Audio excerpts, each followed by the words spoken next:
Chapter 7. Larry O'Keefe. Pressing back the questions I longed to ask, I introduced myself. Oddly enough, I found that he knew me, or rather my work. He had bought, it appeared, my volume upon the peculiar vegetation whose habitat is disintegrating lava rock and volcanic ash, that I had entitled, somewhat loosely, I could now perceive, Flora of the Craters. For he explained naively that he had picked it up, thinking it an entirely different sort of a book, a novel in fact something like Meredith's Diana of the Crossways, which he liked greatly. He had hardly finished this explanation when we touched the side of the Sawarna, and I was forced to curb my curiosity until we reached the deck. "That thing you saw me sitting on," he said, after he had thanked the bowing little skipper for his rescue, "was all that was left of one of His Majesty's best little hydro airplanes after that cyclone threw it off as excess baggage. And by the way, about where are we?" DaCosta gave him our approximate position from the noon reckoning. O'Keefe whistled. "A good 300 miles from where I left the HMS Dolphin about 4 hours ago," he said. "That squall I rode in on was some whizzer." "The Dolphin," he went on, calmly divesting himself of his soaked uniform, "was on her way to Melbourne. I'd been yearning for a joy ride and went up for an alleged scouting trip. Then that blow shot out of nowhere, picked me up, and insisted that I go with it. About an hour ago I thought I saw a chance to zoom up and out of it. I turned, and _blick_ went my right wing, and down I dropped." "I don't know how we can notify your ship, Lieutenant O'Keefe," I said. "We have no wireless." "Dr. Goodwin," said DaCosta. "We could change our course, sir, perhaps." "Thanks, but not a bit of it," broke in O'Keefe. "Lord alone knows where the Dolphin is now. Fancy she'll be nosing around looking for me. Anyway, she's just as apt to run into you as you into her. Maybe we'll strike something with a wireless, and I'll trouble you to put me aboard." He hesitated. "Where are you bound, by the way?" he asked.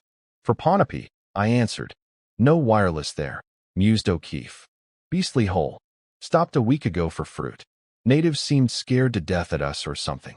What are you going there for?" DaCosta darted a furtive glance at me. It troubled me. O'Keefe noted my hesitation. "Oh, I beg your pardon," he said. "Maybe I ought to have asked that." "It's no secret, Lieutenant," I replied. "I'm about to undertake some exploration work, a little digging among the ruins on the Nan Madol." I looked at the Portuguese sharply as I named the place. A pallor crept beneath his skin, and again he made swiftly the sign of the cross, glancing as he did so fearfully to the north.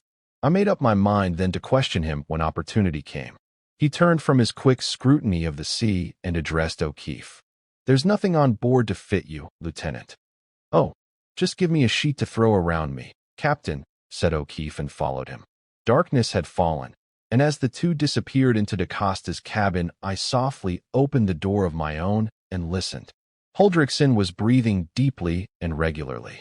I drew my electric flash, and shielding its rays from my face, looked at him. His sleep was changing from the heavy stupor of the drug into one that was at least on the borderland of the normal.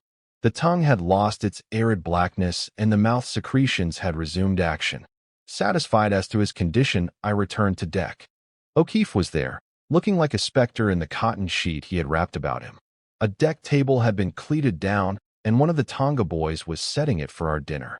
Soon the very creditable larder of the Sawarna dressed the board, and O'Keefe, DaCosta, and I attacked it.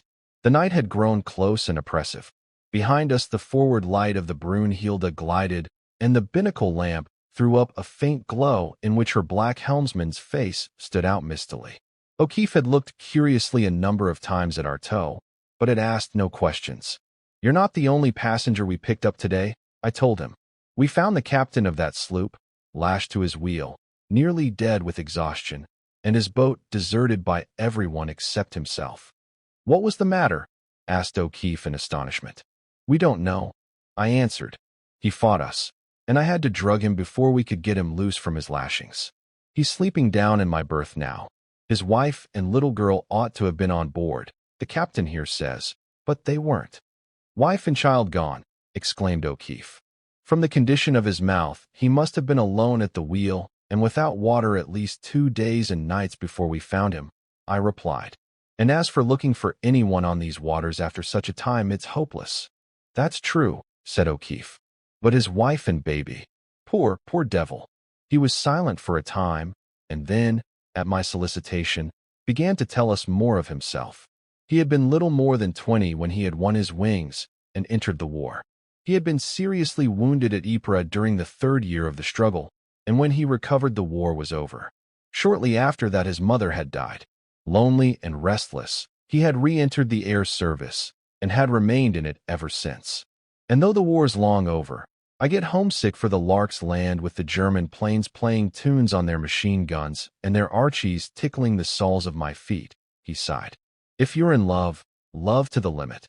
And if you hate, why hate like the devil, and if it's a fight you're in, get where it's hottest and fight like hell. If you don't, life's not worth the living, sighed he. I watched him as he talked, feeling my liking for him steadily increasing.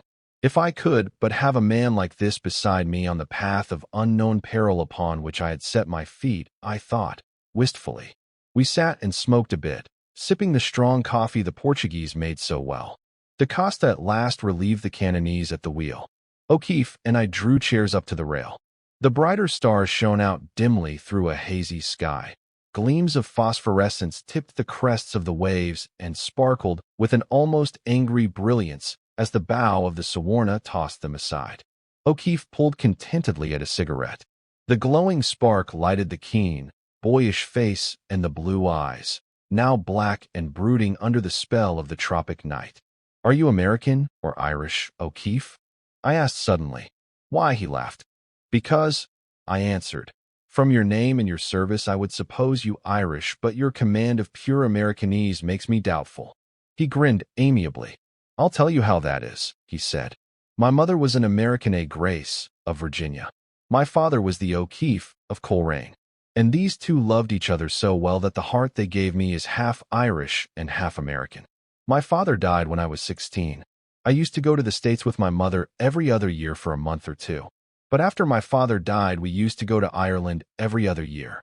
And there you are, I'm as much American as I am Irish. When I'm in love, or excited, or dreaming, or mad, I have the brogue. But for the everyday purpose of life, I like the United States talk, and I know Broadway as well as I do Benevig Lane, and the Sound as well as St. Patrick's Channel. Educated a bit at Eton, a bit at Harvard. Always too much money to have to make any. In love lots of times, and never a heartache after that wasn't a pleasant one, and never a real purpose in life until I took the King's shilling and earned my wings. Something over 30, and that's me, Larry O'Keefe.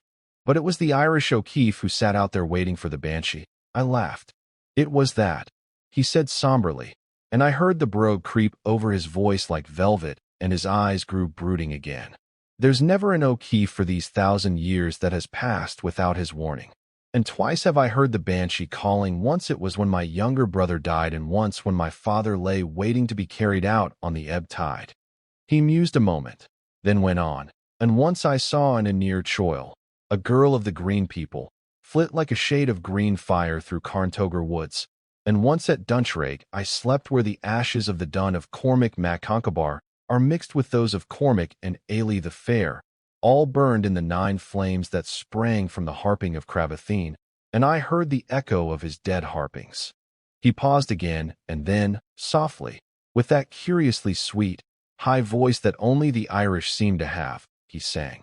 Woman of the white breasts, Ailey, woman of the gold-brown hair, and lips of the red rowan, where is the swan that is whiter, with breast more soft, or the wave on the sea that moves as thou movest, Ailey?